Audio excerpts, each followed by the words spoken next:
శ్రీ మహాగణాధిపతయే నమః. ఐం మహాసరస్వత్యే నమః. శ్రీ లలితాంబికాదేవ్యే నమః. రాశి ఫలాల కార్యక్రమములో భాగంగా గురువు యొక్క మార్పు వలన, అలాగే కుజుడి యొక్క విధానము వలన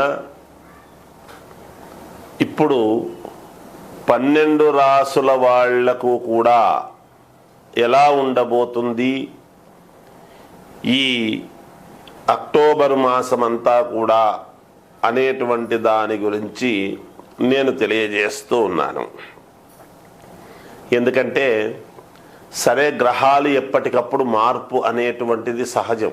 మొన్నటిదాకా మేషంలో గురువు కుజగురువులు ఇద్దరూ కలిసి ఉండేటువంటి దాని వలన కుజగురువులు ఇద్దరూ కూడా వృషభములో ఉండేటువంటి దాని వలన ఆ వృషభ రాశి నుంచి గురువు మార్పు అనేటువంటిది జరిగినది.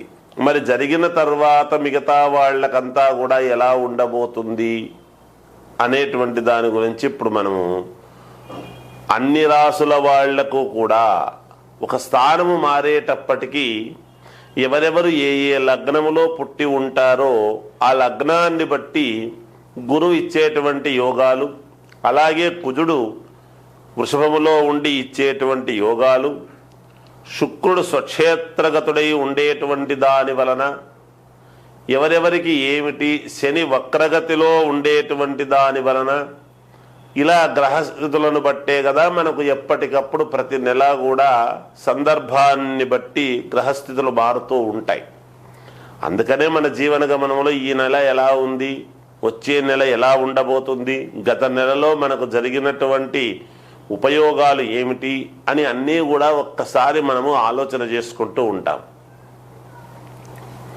అందువలన 12 రాసుల వాళ్లకు కూడా గురువు మిథునములో ఉండేటువంటి దాని వలన మిథునంకు వచ్చినాడు కాబట్టి, మొన్నటిదాకా కుజుడితో వృషభములో కలిసి ఉండినాడు కాబట్టి అప్పుడున్నటువంటి ఫలితాల కంటే ఇప్పుడు ఇంకా యోగవంతమైనటువంటి ఫలితాలు ఏమిస్తాడు. ఏది ఏమైనా వ్యక్తిగతమైనటువంటి జాతకం అనేటువంటిది చాలా అవసరం. ఎందుకంటే రాసుల ప్రకారముగా ఎప్పుడూ కూడా మంచివి. మనం నక్షత్రాన్ని బట్టి వ్యక్తి యొక్క గుణగణాలు అనేటువంటివి తెలుస్తాయి. ఎప్పుడూ కూడా రాసుల ప్రకారముగా ఏమి తెలుస్తుంది, ఎందుకు రాసులు చూసుకోవాలి అంటే మన జీవితంలో జరిగేటువంటి మార్పులు రాసుల ప్రకారముగానే జరుగుతాయి. ఒకసారి పుట్టిన తర్వాత ఆ వ్యక్తి యొక్క గుణగణాలు మారవు కదా. ఆ నక్షత్రాన్ని బట్టి ఆ గుణము మనిషి యొక్క ప్రవర్తన ఇలాగే ఉంటుంది అని తెలుస్తుంది. కానీ ఆ మనిషి స్థితిగతులను మార్పు చేసేటువంటిది, మార్పు జరుగుతూ వచ్చేది రాసుల ప్రకారమే మార్పులు అనేటువంటివి జరుగుతాయి. అవి మనము గ్రహించాలి. అందుకని ఎవరు ఏ లగ్నములో పుట్టారు అనేటువంటిది చాలా అవసరము. అందుకే వ్యక్తిగతమైనటువంటి జాతకాలు ఎప్పుడూ కూడా మనము ఒకరు అని ఒక నమ్మిక అని పెట్టుకుని ఒక వ్యక్తి దగ్గర అని చూపించుకుంటూ కంటిన్యూగా ఎలా ముందుకు వెళితే బాగుంటుంది. ప్రతి వాళ్లకు కూడా ఒక ఆఫీసరు, పై ఆఫీసర్ గైడెన్స్ను బట్టి కదా ప్రతిరోజు కూడా ఒక సంస్థలో పనిచేస్తూ దాని యొక్క ప్రకారంగా నడుపుతుంటాడు. మానవ జీవితము కూడా ఇలా మీకు నచ్చిన వాళ్ళ దగ్గర చూపించుకొని వాళ్ళు చెప్పినట్టుగా గనక మీరు అడుగులు వేస్తున్నారు అంటే మీకు తప్పకుండా విజయము లభించి తీరుతుంది. ఈ అక్టోబర్ మాసమంతా కూడా ఎలా ఉంటుంది అని ఇప్పుడు నేను తెలియజేస్తాను. మకర రాశి వాళ్లకు ఈ అక్టోబర్ మాసమంతా కూడా ఎలా ఉంది అంటే చాలా బాగుంది, అనుకూలముగా ఉన్నది అని తెలియజేస్తూ ఉన్నాను. విద్య చదువుకునేటువంటి వాళ్లకు కాస్త డిస్టర్బెన్స్గా ఉన్నది.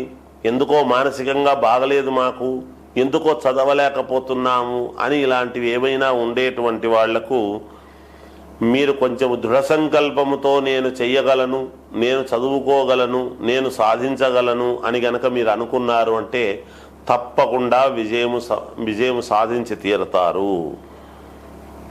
అనారోగ్యము, చిన్నపాటి ఏదైనా అనారోగ్య సూచనలు కనపడవచ్చును. అహంకార ధోరణి అనేటువంటిది పక్కకు పెడితే మీకు చాలా మేలు జరుగుతుంది.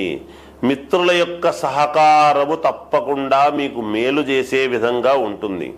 సంఘములో గౌరవము, మర్యాదలు, మన్ననలు, అందరితోనూ మేలు పొందటం ఇవన్నీ కూడా జరుగుతాయి కాక నూతన వ్యాపారాలు చేయటానికి కావాల్సినటువంటి నిర్ణయాలు తీసుకోవడం జరుగుతుంది. అలాగే ధనలాభములు అనేటువంటివి ఉన్నాయి. అన్ని రంగాలలో ధనలాభం అనేటువంటిది కలుగుతుంది.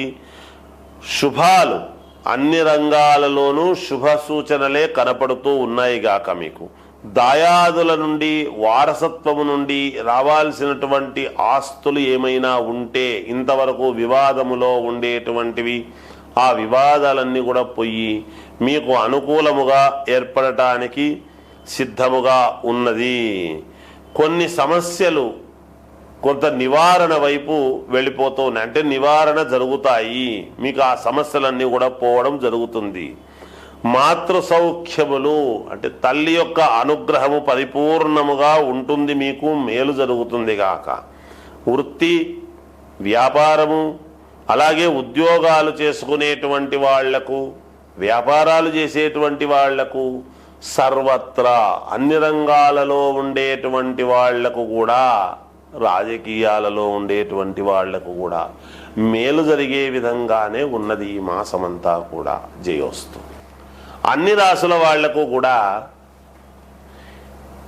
అక్టోబర్ మాసంలో దసరా పండుగలు వస్తున్నాయి కాబట్టి దసరా పండుగలలో అందరూ మీ మీ పనులు మేలు జరగటానికి, మీరు అనుకున్నటువంటి పనులలో విజయము కలగటానికి, మీకు సర్వము అనుకూలవంతముగా ఉండేటువంటి దానికి మీరు ఒక శ్రీచక్రము అనేటువంటిది ఒక పటము తెచ్చుకోండి ఇంట్లో కొనుక్కొని. ఆ పటాన్ని పసుపు నీళ్లతో శుభ్రముగా తుడిచి, ఆవు పేడ దొరుకుతుంది, గోమయం, ఆవు పేడ తీసుకొని శ్రీచక్రము యొక్క బిందువు పటములో మధ్యలో ఉంటుంది బిందువు అని, ఆ బిందువు దగ్గర ఆ గోమయాన్ని మనము గంధములాగా పెట్టండి. పెట్టిన తర్వాత దాని మీద పసుపు పెట్టి దాని మీద కుంకుమ పెట్టండి. పెట్టిన తర్వాత ఈ దసరా 10 రోజులు కూడా సాయంకాలము పూట 5 గంటల నుంచి 7 గంటల లోపల, 5 నుంచి 7 గంటల లోపల మీ ఇష్టం, సాయంకాలం కొంచెం నిష్టగా మహాలక్ష్మి అష్టోత్తరము అనేటువంటిది ఆ పటము మీద వేస్తూ రాండి. రోజు కూడా ఆ కుంకుమతో మామూలుగా లక్ష్మీ అష్టోత్తరం, ఓం ప్రకృతై నమః వికృతై నమః అనేటువంటి అష్టోత్తరము ఉంటుంది. అది చదివి అక్కడ కుంకుమ వేస్తూ ఆ కుంకుమ మీరు ధరిస్తూ రండి. ఈ 10 రోజులు ఆ పని చెయ్యండి.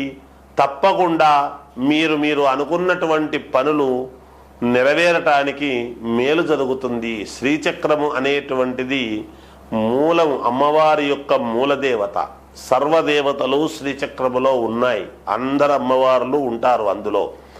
ఆ పటము తెచ్చుకొని మీరు దేవతాస్థానములో ఉంచుకొని కాస్త శుద్ధిగా ఈ 10 రోజులు గనక మీరు చేస్తున్నారు అంటే మీకు మేలు జరుగుతుంది అని తెలియజేస్తూ జయోస్తు.